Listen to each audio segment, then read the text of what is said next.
Hi hello வணக்கம் மக்களே, நான் தான் உங்க ஃபன் ஃபேக்ட்ஸ். எல்லாரும் எப்படி இருக்கீங்க? இன்னைக்கு திங்கட்கிழமை வேற, எல்லா ஸ்கூலு காலேஜ் ஆபீஸ்னு போயிட்டு வீட்டுக்கு வந்து இந்த வீடியோ பார்த்துட்டு இருப்பீங்க. இன்னைக்கு நம்ம தளபதி விஜய் அண்ணா கரூர்ல பாதிக்கப்பட்ட மக்களை மகாபலிபுரம்ல கூப்பிட்டு அவங்களுக்கு பேசி வாக்குறுதி கொடுத்திருக்காரு. உங்களுக்கு லைஃப் லாங் என்னென்ன உதவி வேணுமோ அது எல்லாமே நான் கண்டிப்பா உங்களுக்கு பண்றேன் அப்படின்னு சொல்லியிருக்காரு. நேத்து நான் போட்ட வீடியோக்கு நிறைய பேர் நிறைய ரெஸ்பான்ஸ் கொடுத்தீங்க. ஒரு சிலர் ப்ரோ ரொம்ப எமோஷனல் ஆயிடுச்சு இந்த வீடியோ பார்த்துன்னு சொன்னீங்க. ஏன்னா அந்த மாதிரி ஒரு எமோஷனல் கண்டென்ட் தான் நேத்து நம்ம வீடியோல போட்டது. நிறைய பேரு ப்ரோ கொஞ்சம் காமெடிக்கு வாங்க அப்படின்னு கேக்குறீங்க. சோ இன்னைக்கு நம்ம பொலிட்டிக்கல் ஃபன்னி கண்டென்ட் தான் ஃபுல்லாவே பார்க்க போறோம். எல்லாத்தையும் தரமா வச்சு செய்யற மாதிரி தான் இந்த கண்டென்ட் ஃபுல்லாவே இருக்க போகுது. சோ வீடியோவை மிஸ் பண்ணாம ஃபுல்லா பாருங்க. எண்ட்ல நான் உங்ககிட்ட ஒரு கொஸ்டின் கேட்டிருக்கேன், அதுக்கும் மறக்காம ஆன்சர் பண்ணிடுங்க. சரி, நம்ம இப்ப கண்டென்ட்டுக்குள்ள போலாமா? வழக்கம் போல நம்ம ஃபர்ஸ்ட் பார்க்க போறது சீமராஜா சீமானண்ண கண்டென்ட் தான். மனுஷனுக்கு என்ன ஆச்சுன்னே தெரியலங்க, ஏதோ பயங்கியா வந்துருச்சா ஒன்னும் புரியல. இது பெட்டிக்கிட்டி வாங்கிட்டாரா? அப்பொன்னு பேசுறாரு இப்பொன்னு பேசுறாரு. அவரு தான் எந்த உலகத்துல இருக்குங்கிறத மறந்துட்டு பேசிட்டு இருக்காரு. அவரு பேசுறத மக்கள் கேக்குறாங்க. இன்னைக்கு ஒண்ணு பேசுறாரு, அப்படியே அடுத்த நாள் உள்டாவை மாத்தி பேசுறாரு. அதையும் மக்கள் கேக்குறாங்க. கூட யோசிக்க வேணாம், மக்களை என்ன அவ்வளவு முட்டாள்னு நினைச்சிட்டாரு அவரு? தலைவர் என்ன பேசியிருக்காரு நீங்க பாருங்க. இத மயில் கேட்கல, மயில் குளிர்ல தான் தோகை விரித்து ஆடும். ஆனால் அந்த மயில் குளிரில் நடுங்குகிறதோ என்று எண்ணி அஞ்சி போர்வையை போற்றி நான் பேகன். அதனால் அவன் ஆகச் சிறந்த கொடை வல்லன். மை டியர் மக்களே, பாத்துட்டீங்களா நம்ம சீமத்தோட சீமானன் என்ன சொல்லியிருக்காருன்னு? இப்போ இத பாருங்களே. மயில் நம்ம பாட்டன்ட்ட வந்து எனக்கு போர்வை கொடு குளிர்ந்து பேகன்னு கேட்கல. அந்த செயல் உண்மையிலே பைத்தியக்கார செயல், உண்மையிலே பைத்தியக்காரத்தனம். ஏன்னா மயில் வந்து சிலு சிலு சிலு சிலு அந்த குளிர் காத்து அடிக்கும் போது தான் தோகையை விரிச்சு ஆடும். இவன் நம்ம பாட்டை போர்வை பத்து கொண்டு விட்டான். இது கேஷாக்கான எப்படி மக்களே? அடுத்து ஒரு ஸ்பெஷல் ஐட்டம் ஒன்று இருக்கு. மக்கள் நல கூட்டணியை விட நான் அதிகப்படியான வாக்க வாங்கி காட்டி நிக்கலன்னா நான் கட்சியை கலைச்சிட்டு கம்யூனிஸ்ட்ல வந்து சேர்ந்துறேன். நல்ல ஒரே பதிவு எழுதி வச்சுக்கிட்டு. மக்கள் நல கூட்டணியை விட குறைந்த வாக்குகள் பெற்றால் கட்சியை கலைச்சிட்டு போயிடுவேன் அப்படின்னு சொன்னீங்க.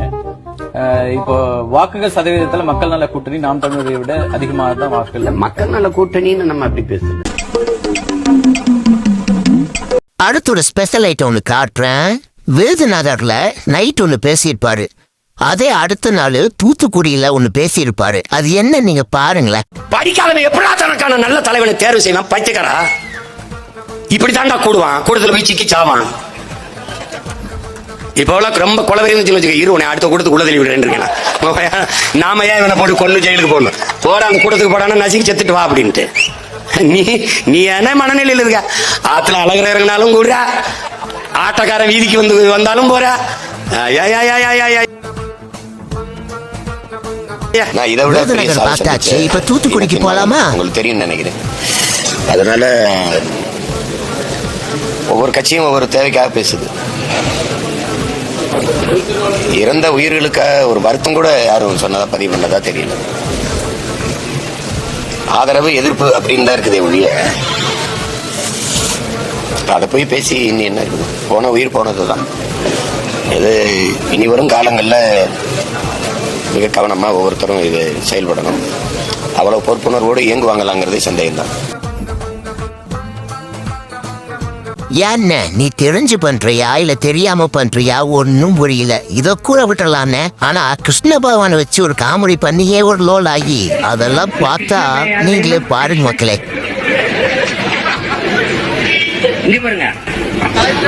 அந்த பெண்கள் எல்லாம் ஆடு மேய்க்கிற இடையர் குல பெண்கள் எல்லாம் ஒரு குளத்துல குளிச்சுக்கிட்டு இருந்தாங்க. இந்த பொறிக்கு நாய் ஓடி போய் அந்த பிள்ளையை கட்டி வச்சிருந்த துணிமணிகளாம் எடுத்துக்கிட்டு மரத்துல இருக்காங்க. இந்த பிள்ளைய உடைய கலாண்டு போயிட்டான கிருஷ்ணானா கிருஷ்ணா குடுத்துருன்ட்டு மார்பகங்களை இப்படி மறைச்சிக்கிட்டு இப்படி பக்கவாட்டிலேயே நடந்து போகுது அந்த பிள்ளை. அவன் சொல்றான் பாருங்க, எவ்வளவு கண்ணியமிக்க கடவுள், ரெண்டு கையும் நீங்க ஏந்தி கேட்டாத்தான் தருவீங்க. உண்மையிலேயே நல்ல மான ரோசம் உள்ள தாய்மார்களா இருந்தா நாளையில இருந்து நீங்க கிருஷ்ணனுக்கோ கண்ணனுக்கோ கோயிலுக்கு கூப்பிடுங்க. உண்மையிலே அவனெல்லாம் ஈவ்டீசிங்ல உள்ளதுக்கு போட்டு செருப்பு கட்டி அடிக்கணும். இந்த நாய பொம்பளை பிள்ளைல பார்த்தாலே ஈவ்டீசிங்கிறா. இவன் இவ்வளவு சேட்டை செஞ்சிருக்கான் அந்த பொறிக்கு நாய். இவனை கடவுள்னு கும்பிடுன்ற.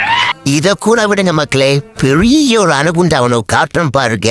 நீ என்கிட்ட மோதாத, நீ சும்மா வந்து பிக்காலி ஒரு இதை வச்சுக்கிட்டு நாங்க தம்பி 2 வருஷம் தங்க தம்பி, நீ மேக்சிமம் 2026 வரை நிப்பியா?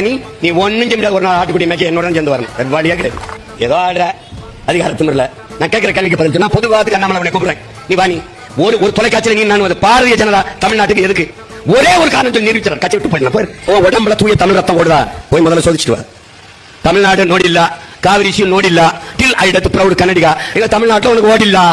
சிறப்பு செய்திருக்கிற பாரதிய ஜனதா கட்சியினுடைய மாநில தலைவர், பாரதிய ஜனதா கட்சி என்ற ஒன்று தமிழ்நாட்டில் இருக்கிறது, அது வளர்கிறது என்று தன்னுடைய செயலாற்றல்களால் நிகழ்த்தி காட்டிய என் அன்பு இளவல் அண்ணாமலை அவர்களே, உனக்கெல்லாம் மானம், சூடு, சோர்ணா, ஈனம் எதுவுமே கிடையாதா? சோறு தானே தீர. இவர் பேசுறத பார்த்து நம்ம ஆச்சரியப்பட வேண்டியது இல்லைங்க. இலங்கை பாராளுமன்றத்துல இவரை பத்தி பேசியிருக்காங்க. அவர் என்ன பேசியிருக்காரு இவரை பத்தி நீங்களே பாருங்களேன். அதை விடுத்து இந்தியாவில் உள்ள சீமான் போல ஆமக்கரி பூனக்கரி PK-47 என்று சொல்லி எமது தமிழினத்தை வைத்து, எமது தமிழினத்தினுடைய துன்பத்தை வைத்து பிழைப்பு நடத்தக்கூடிய சீமான் போல சுமந்திரன் அவர்கள் உருவெடுத்துள்ளார். இலங்கையுடைய சீமான், அதாவது தமிழர்களுடைய சீமான் என்றுதான் அவரை சொல்ல வேண்டும். விளைந்த நெல் வயலுக்குள் மாட்டை இறக்கி உழவடிக்கிறார். இலங்கை பார்லிமெண்டத்திலே இப்படி பேசியிருக்காங்கன்னா இவர் கூட அட்டை பூச்சி மரம் ஒட்டிட்டு இருக்கல்ல அந்த ரொட்டி, அத பாருங்களேன் என்ன பேசியிருக்குன்னு. போன மாநாட்டில் நீ 50 தலைவர்னு 5 பேர் படத்தை காட்டின. இந்த மாநாட்டில் அந்த 5 பேரும் லப்ப ஸ்டாம்பா மாறிட்டாங்க. இந்த போன மாநாட்டில் இல்லாத அண்ணாதுரையும் எம்ஜிஆரும் இந்த மாநாட்டில் வந்திருக்காங்க. ஏன் போன மாநாட்டில் வைக்கல அப்படின்னு கேட்டா கன்ஃபார்ம் திமுக காசு வாங்கிட்டீங்க. இந்த வைப்ரேட்டர் மந்தையன் தளபதி விஜய பத்தி பேசினது கேட்டீங்கல்ல, இப்ப எப்படி பேசியிருக்கான்னு பாருங்களேன். படத்தை பாரு, எம்ஜிஆர் படத்தை பாரு, எந்த படத்தை வைக்கணும்னு விஜய் தான் முடிவு பண்ணணும். இது விஜய் அவர்களுடைய கட்சி நிகழ்வு. இந்த படத்தை ஏன் இல்லன்னு யாரும் கேட்க முடியாது, இந்த படம் ஏன் வச்சன்னு யாரும் கேட்க முடியாது. அது அவருடைய சுய முடிவு, சொந்த முடிவு. அவர் தன்னுடைய கொள்கைகளை இதன் மூலமாக கடத்த நினைக்கிறார். அவர் கடத்த வைக்கிறாரோ இல்லையோ, ஆனா நீங்க நல்ல வார்த்தையை கடத்த வைக்கிறீங்கப்பா. அங்க ஒண்ணு பேசுறீங்க, இங்க ஒண்ணு பேசுறீங்க. ஐயாப்பா வைப்ரேட்டர் மந்தா, இது உனக்கே நியாயமா? அடுத்து நம்ம பார்க்க போறது தளபதி விஜய் அவர்கள் கரூருக்கு போகல, மக்களை பார்க்கலன்னு சொல்லி ஏகப்பட்ட நெகட்டிவிட்டி ட்ரோல்ஸ். ரீசெண்டா நம்ம ரெட்பிக்ஸ் மாமா ஃபெலிக்ஸ் இருக்கார்ல, அவருக்கு பெரிய சல்யூட்டுங்க. சீரியஸா திமுக காரங்க பணம் கொடுத்துருக்காங்க இந்த மாதிரி தளபதி இமேஜ் கெடுக்கிறதுக்கு. அதுவும் முக்கியமா கேரளால தான் இவரோட இமேஜ் ரொம்ப பெருசா இருக்கு. அதை உடைக்கணுங்கிறதுக்காக காசை கோழி கூடிய குட்டி தளபதி இமேஜ் டேமேஜ் பண்ண பாக்குறாங்க. அதை நம்ம ரெட்பிக்ஸ் சேனல்ல அவர் ப்ரூவ் பண்ணாரு. அந்த வீடியோ நான் உங்களுக்கு காட்டுறேன். ரூபாய் செலவு பண்ணிருக்காங்க. இந்த பாட்டிமாக்கு 1 லட்சம் செலவு பண்ணிருக்காங்க. நம்ம செந்தில் பாலாஜியோடைய கட்டுப்பாடற்ற கூட்டம் இருக்கு இல்லையா, அதுக்கு ஒரு 10,000 செலவு பண்ணிருக்காங்க. 1.5 மில்லியன், 1.7 மில்லியன், 600K, 700K அப்படின்னு சொல்லிட்டு அதுக்கே கிட்டத்தட்ட ஒரு 1,25,000, 1,50,000 கேரளா ஃபுல்லா டார்கெட் பண்ணிருக்காங்க. இப்போ கேரளால விஜயோட பேரை கெடுக்கணும், விஜய் பேரை தப்பா விஜய் மேல நன்மதிப்பு அங்க சீக்கிரம் ஏற்படுத்திடணும். ஃபியூச்சர் அங்க கேரளால விஜய் காலி பண்ணணும். பாத்தீங்களா மக்களே எவ்வளவு கேவலமா இறக்கி வேலை பாக்குறாங்கன்னு. விஜய் கரூருக்கு போகல, மக்களை சந்திக்கலன்னு கேடுகிட்ட மீடியா வர தேவையில்லாம பேசிட்டு இருக்கு. சில யூடியூப் சேனலும் சேர்த்து அவன வர வேலை பொழப்பே இல்லை. உண்மை என்னன்னா கரூர்ல பர்மிஷன் தரவே இல்லை. இவங்க 2 சத்திரம் கேட்டிருக்காங்க, அட்வான்ஸும் கொடுத்துட்டாங்க.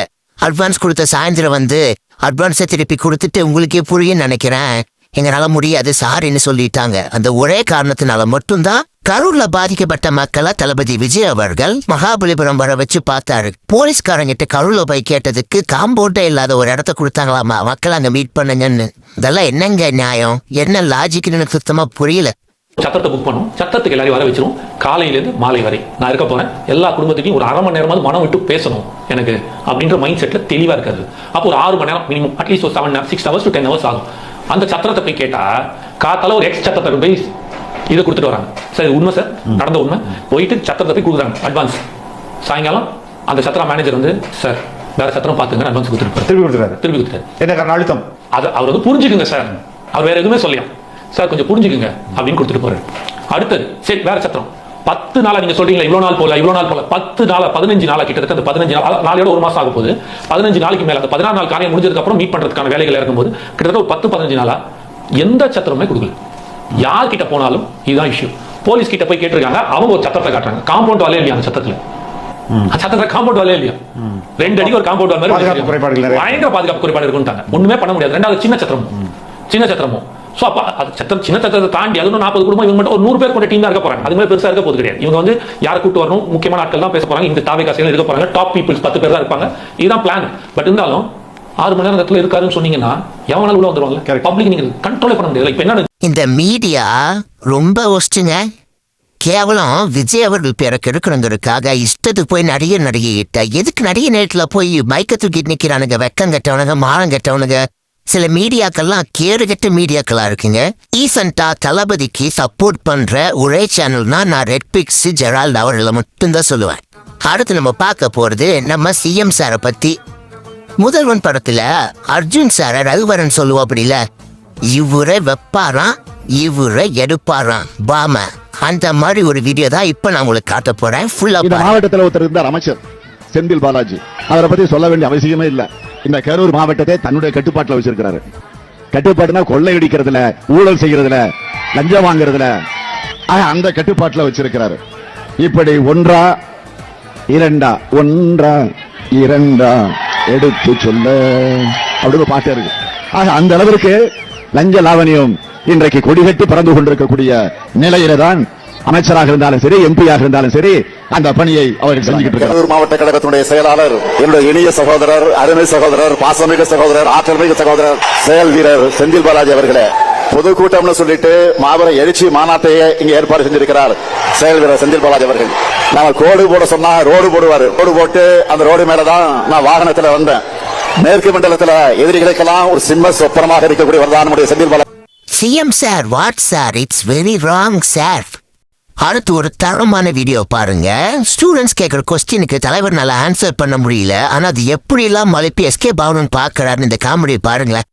Central board 2% central board, 98% state போர்டுல இருக்காங்க. ஸ்டேட் போர்டுல இருக்காங்க. பட் ஆனா நான் கேக்குறேன், இங்க இருக்கவங்க எத்தனை பேரோட பசங்க ஸ்டேட் போர்ட் ஸ்கூல்ல படிக்கிறாங்க சொல்லுங்க பாப்போம். எங்கள்ட்டியா?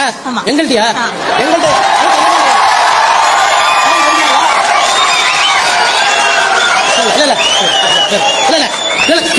கேள்வி கேட்கறதுக்கு ஆரம்பமா இருக்கும். சென்ட்ரல் போர்டுல படிக்க, அதுக்கு தான் சொன்னேன். நல்ல கேள்வி, தயவு நல்ல கேள்வி. பதில சொல்றா. நீங்க ஒரு 5 நிமிஷம் செலவு பண்ண தப்பு இல்ல. நல்ல கேள்வி, உட்காருங்க. நல்ல கேள்வி, நல்ல கேள்வி. சென்ட்ரல் போர்டு நல்ல கேள்விமா. இது வந்து அதாவது ஹிந்தி வேணாம்னு சொல்றீங்களே, உங்க வீட்டு பிள்ளைங்க ஹிந்தி படிக்குதுன்னு கேட்பாங்க. அது மாதிரியான கேள்வி, நல்ல கேள்வி. ஏன் சார் கேள்வருக்கு கேசவா? பதில சொல்லுங்க சார். ஸ்டூடெண்ட்ஸ் அவ்வளோ கொஸ்டின் கேட்கறாங்க, இழுத்துக்கிட்டே போறீங்களே, என்ன பதில் பேச முடியாது. பதில் இல்ல, அப்படி சொல்லிட்டு போங்க, அவ்வளவுதான், முடிஞ்சு சோழி. அடுத்து நம்ம பார்க்க போறது நம்ம உதயண்ணாவோட உருட்டு தான். ஆனா பேசுறாரு ஏக்கர் கணக்குல உருட்டுறாருங்க. அந்த உருட்டை நீங்களே பாருங்க. பெரியார் அவர்கள் வாழ்நாளில் பயணம் செய்த மொத்த தூரம் எவ்வளவு தெரியுமா? 13,20,000 கிலோமீட்டர் பிரச்சாரம் பண்ணியிருக்கிறார். 13,20,000 கிலோமீட்டர். மைடியர் மக்களே, உதயநிதியான என்ன சொல்லியிருக்காரு? பெரியார் அவர்கள் 13 லட்சம் கிலோமீட்டர் டிராவல் பண்ணிருக்காருன்னு. ஆனா இங்க பூமிக்கும் நிலாவுக்குள்ள இறைவெளியே எவ்வளவு தெரியுங்களா? 3,84,400 தான். நிலாக்கும் பூமிக்கும் இருக்கிற கிலோமீட்டர் இதுதான். அடுத்து நம்ம பார்க்க போற முக்கியமான கண்டென்ட், இன்னைக்கு நடந்த விஷயம். தாவேகா வக்கீல் இருக்காருல, அவரு நிறைய ஷாக்கிங்கான விஷயத்த சொல்லியிருக்காரு. யாருனால இந்த பிரச்சனை நடந்துச்சு, இவங்கனாலதான் இது நடந்துச்சு தைரியமா சொல்லியிருக்காரு. அதுவே இப்ப பரபரப்பா இருக்கு. என்ன இவர் இப்படி பேசுறாருன்னு, அவர் என்ன பேசியிருக்காருன்றதை நீங்க பாருங்க. பார்த்துட்டு உங்க கருத்துக்களை கமெண்ட்ல சொல்லுங்க. அதனால் தமிழக வெற்றி கழகத்தின் சார்பில் நாங்கள் தனி நீதிபதி இடத்திலே ஒரு மனுவினை அளித்து தமிழக காவல்துறைக்கு உத்தரவிட வேண்டும் என்று கோரியிருந்தோம். இதற்கிடையில் இந்த வழக்கு உச்சநீதிமன்றத்திலே ஒரு வழக்கிற்காக எடுத்துச் சென்ற பொழுது உச்சநீதிமன்றம் இந்த வழக்கை பொதுநல வழக்காக விசாரிக்க வேண்டும், அதை தலைமை நீதிபதி அவர்கள் விசாரிக்க வேண்டும் என்று ஏற்கனவே உச்சநீதிமன்றம் உத்தரவிட்டிருந்தது. அதன் அடிப்படையில் அந்த வழக்கு இன்று அடங்கிய அமர்வில் விசாரணைக்கு வந்தது. அப்பொழுது அரசியல் கட்சிகள் கூட்டம் நடத்துவது, மற்ற நிகழ்ச்சிகள் நடத்துவது அரசியலமைப்பு சட்டத்தினுடைய அடிப்படையாகும்.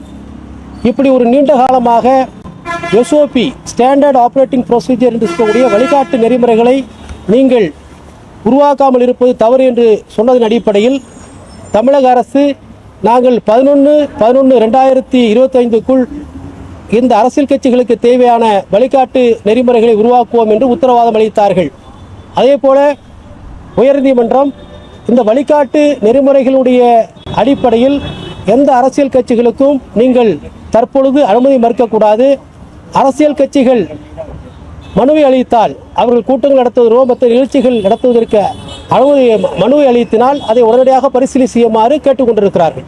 உங்க தரப்புல ஒரு கோரிக்கை வச்சு, அதாவது பொதுமக்கள் அனுமதி முதலாம் தான் வழங்கினாங்க, இல்லை இந்த கரூர் சம்பவமே இந்த நடந்திருக்காது.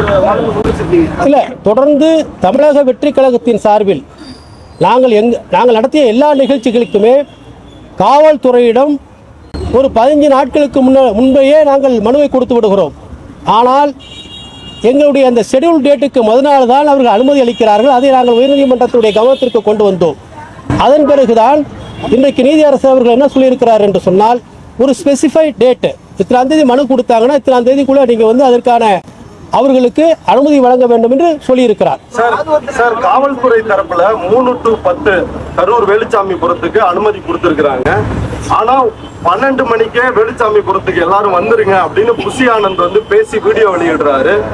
இல்ல, இந்த வழக்கு இல்ல இன்னைக்கு இல்ல சார், இன்னைக்கு வந்த வழக்கு என்பது ஸ்டாண்டர்ட் ஆபரேட்டிங் ப்ரொசீஜர். அரசியல் கட்சிகளுக்கு வழிகாட்டு நெறிமுறைகளை உருவாக்க வேண்டும் என்பதற்காகத்தான் இன்றைக்கு உயர்நீதிமன்றத்தில் விசாரணைக்கு வந்தது. அந்த வழக்கு தான் 11ஆம் தேதி, நவம்பர் 11ஆம் தேதிக்கு ஒத்திவைத்து உள்ளார்கள். அதற்கிடையில் அரசியல் கட்சிகள் மனுவை அளித்தினால் அதை இந்த எஸ்ஓபியை வைத்து நீங்கள் அதை காரணமாக காட்டக்கூடாது என்று சொல்லியிருக்கிறார்கள். ஓகே மக்களே, இத்தோட இந்த கண்டென்ட்டை முடிச்சுக்கிறேன். இந்த வீடியோ எப்படி இருந்துச்சு? நல்லா இருந்துச்சுன்னா கமெண்ட்டை சொல்லுங்க. அதை நிறை குறைந்தா சொல்லுங்க, அதையும் திருத்திக்கிறேன். நிறைய பேர் உங்கள் ஓன் வாய்ஸில் பேசுங்கிறீங்க. என் ஓன் வாய்ஸில் பேசினா யாரும் இந்த வீடியோ பார்க்க மாட்டீங்கன்னு உங்களுக்கும் நல்லா தெரியும், எனக்கும் நல்லா தெரியும். அப்புறம் ரொம்ப முக்கியமான விஷயம், ஒரு கட்சிக்காரங்க என் டீமில் இருக்க ஒரு பையனை மீட் பண்ணாங்க. அது டிஎம்கே கிடையாது. நீங்கள் பண்ணுறதெல்லாம் பார்த்துட்ருக்கோம். ஆக்சுவலாக அவங்க ஃப்ரெண்டு தான், தெரிஞ்சவங்க தான். இது மாதிரி எங்கள் இதில் ஜாயின் பண்ணுங்கள், உங்கள் எல்லாருக்குமே நாங்கள் பேமெண்ட் கொடுத்துட்றோம். ஆக்சுவலாக அவங்க சொன்ன பேமெண்ட்லாம் ரொம்ப ஷாக்கிங்காக இருந்துச்சு. நாங்கள் பண்ணுற ஒர்க்குக்கு இவ்வளோ பேமெண்ட்டான்ட்டு. பட் ஆஸ் அ தளபதி ஃபேனா, நல்லா துள்ளும் படத்துலேருந்து தளபதி ஃபேன். அப்படி பண்ணால் இன்ஸ்பிரேஷனே தளபதி விஜய் அவர்கள் தான். அவருக்கு துரோகம் பண்ணுற மாதிரி ஆகிடும்ல. நாங்கள்லாம் அவ்வளோ உண்மையாக இருக்கோம் அவருக்காக. அதனால தான் அவ்வளோ பெரிய ஆஃபர் வந்துச்சு. அந்த ஆஃபரை விட்டுட்டு வேணான்ட்டு நாங்கள் பரவாயில்ல, நாங்கள் இப்படி இருந்துக்கிறோம், எங்களால் முடிஞ்சதை நாங்கள் பார்த்துக்கிறோம், யூடியூப்பில் நாங்கள் அதை வச்சு டீமில் அட்ஜஸ்ட் பண்ணிக்கிறோம். நாங்கள் கஷ்டப்படுறோன்னு தெரியும் டீமாக. ஏன்னா 5 பேர் இருக்காங்க, ஒரே ரூம்னால ஒன்றும் பிரச்சனை இல்லை. அதுவும் கொஞ்ச நாளில் மாறிடும், எல்லாம் ஹாஸ்டல் போயிடுவாங்க. பெட்ரோல் செலவு இருக்குது, எடிட்டிங் செலவு இருக்குது, நிறைய வேலை இருக்குங்க. அது ஒரு ஆஃபீஸ் வச்சுருக்கவங்களுக்கு அந்த நிலைமை கண்டிப்பாக புரியும். இப்போ ரெட்பிக்ஸ் சேனல் மாதிரி நம்மளும் உங்களால் முடிந்த நிதி இதுவை கொடுங்கள்னு சொல்லி பார்கோடு போடலான்னு பார்த்தா அதுக்கும் மனசு கேட்க மாட்டேங்குது. அது ரொம்ப தப்பாயிருமோன்ட்டு சில பேர் நினச்சிக்கிறாங்கன்னா, இவங்க இஷ்டத்துக்கு ஜாலியாக செலவு பண்ணணும், இவங்க ஜாலியாக இருக்கிறதுக்கு நம்மக்கிட்ட காசு கேட்டுட்டு இருக்காங்க அப்படின்ட்டு. அது அப்படிலாம் இல்லைங்க. ஒரு விஷயம் பண்ணுறோம், அது எல்லாத்தையும் அப்போஸ் பண்ணி பண்ணுறோம். ஸோ எங்களுக்கு நிறைய பிரச்சனைகள் வரும், இடையூறுகள் வரும். அதையும் மீறி நாங்கள் தளபதி என்னக்கா ஸ்ட்ராங்காக நிற்கிறோம். அதை விட முக்கியம் என் டீம் பசங்க எனக்காக அவ்வளோ ஹார்ட் ஒர்க் பண்ணுறானுங்க, காசு எதுவுமே வாங்காமல். அட்லீஸ்ட் நான் அவனுக்காக அது ஏதாவது பண்ணணும்ல, அதனால தான் நான் அதையும் யோசித்தேன். உங்களால் முடிஞ்சால் இந்த QR கோடுக்கு நிதி உதவி பண்ணுறேங்க. இதை வச்சு நாங்கள் பெருசாக ஆடம்பரமாக செலவு பண்ண மாட்டோம். ஆளுக்கு பிரித்து கொடுத்துட்டு வேலையை பார்க்கணும். இப்போதைக்கு மெயினாக ஆஃபீஸ் பார்க்கணும். ஏன்னா ஃபன் ஃபேக்ஸ் இப்போ நல்லா ரீச் ஆகிட்டுருக்கு. ஃபேஸ்புக்கில் ஒரே மாதத்தில் 27,000 ஃபாலோவர்ஸ் வந்துருச்சு. யூடியூப்பில் 8,000 ஃபாலோவர்ஸை நாங்கள் சப்ஸ்கிரைபர்ஸை ரீச் பண்ண போகிறோம். இது உங்களால் மட்டுமே சாத்தியம். கிவ்அவே கொடுக்குறேன் நிறைய சொல்லியிருந்தேன். அதில் வாய் வார்த்தைக்காகலாம் இல்லை, கூடிய சீக்கிரம் ஸ்டெப் பை ஸ்டெப் வரும். ஃபஸ்ட்டு நாங்கள் எங்களை ஸ்டடி பண்ணிக்கிறோம். ஸ்டடி பண்ணிவிட்டு இப்போ நான் ஸ்டடி பண்ணுறது எனக்கு முக்கியம் இல்லை. எனக்கு கீழே எனக்காக வேலை பார்க்குறானுங்கள, ஸ்கிரிப்ட் ஒருத்தர் எழுதுறான், வீடியோஸ்லாம் எடுத்து வைக்கிறான், டயலாக் ஒருத்தர் எழுதுறான், எடிட்டிங் பண்ணுறான், அந்த வீடியோவை ரெடி பண்ணுறான். அவனுக்கு தான் எனக்கு முக்கியம். எனக்காக ஓடிட்டே நைட்டு பார்க்காம தூங்காமல் அவ்வளோ வேலை பார்க்குறான்னா நான் ஏதாவது பண்ணி ஆகணும்ல. அப்போ நான் இருக்கிற சேனலில் ஆரம்பிச்சுட்டு சும்மா உட்காந்துருக்கணும், சொல்லுங்கள் பார்க்கலாம். சரி மக்களே, அடுத்த ஒரு தரமான கண்டென்ட்டில் நான் உங்களை சந்திக்கிறேன். உங்களிடமிருந்து விடைபெறுவது உங்கள் ஃபன் ஃபேக்ஸ் அண்ட் டீம். எப்போவுமே நம்ம நியாயத்துக்கு கட்டுப்பட்டு தான் இருப்போம். என்னதான் யாரு காசு கொடுத்து விலைக்கு வாங்கினாலும் இப்போ நான் சொல்கிறேன், எங்களை விலைக்கு வாங்க முடியாது. ஃபன் ஃபேக்ஸ் டீம் எப்பவும் தளபதிக்காக மட்டுமே, தளபதி விஜய் என் அண்ணனுக்காக மட்டுமே இயங்கக்கூடிய சேனலாக தான் இருக்கும். டாட்.